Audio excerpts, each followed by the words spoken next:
அஞ்சுவது யாதொன்றுமில்லை, அஞ்ச வருவதுமில்லை. நான் சத்யவர்ஷா, இந்திய அரசியல் அமைப்பு ஆலோசகராக பணியாற்றி வருகின்றேன். அனைத்திந்திய அண்ணா திராவிட முன்னேற்றக் கழகம் நம்மளுடைய மாண்புமிகு புரட்சித் தலைவரால் ஏற்படுத்திய கட்சி.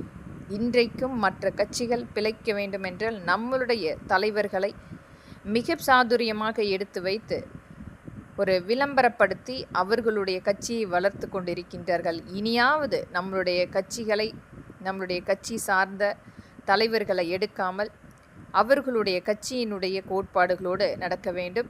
இது குறிப்பாக பாரதிய ஜனதாவும் இன்றைய தமிழக வெற்றி கழகம் மிகப்பெரிய அளவில் நம்மளுடைய தலைவர்களை வைத்து இவர்கள் பிழைப்பு நடத்தி கொண்டிருக்கின்றார்கள்.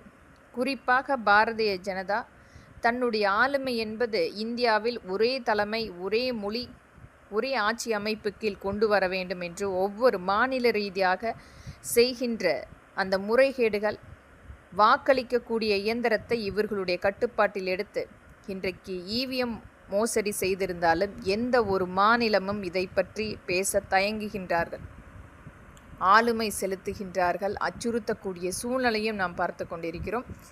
இனியாவது ஒவ்வொரு மாநிலமும் இனி வரக்கூடிய காலகட்டத்தில் பாரதிய ஜனதாவோடும் காங்கிரஸோடு கூட்டமைக்க இயலாது என்று ஒரு தைரியமான நிலைப்பாடு வர வேண்டும்.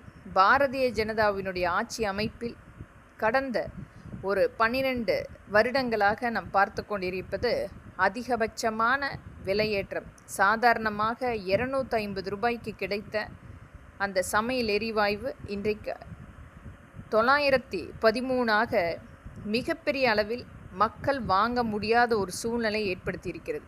அனைத்து வகையிலுமே மக்கள் ஈடுகட்ட முடியாத அளவுக்கு இந்த உணவுப் பொருட்கள் அதிகமாக விற்று கொண்டிருக்கிறது. அனைத்தையுமே கவனத்தில் எடுக்காமல் ஒரு மிகப்பெரிய ஒரு மோசடி கும்பலாக மட்டுமே அதிகப்படியான இந்த விலையேற்றம் வந்தால் அதிகப்படியான வரியை எடுக்க முடியும் என்று இடைத்தரகர்களை இவர்களை நியமித்து இன்றைக்கு மிகப்பெரிய அளவில் ஒரு கார்ப்பரேட் கொள்ளையாக மட்டுமே நாம் பார்த்து கொண்டிருக்கிறோம்.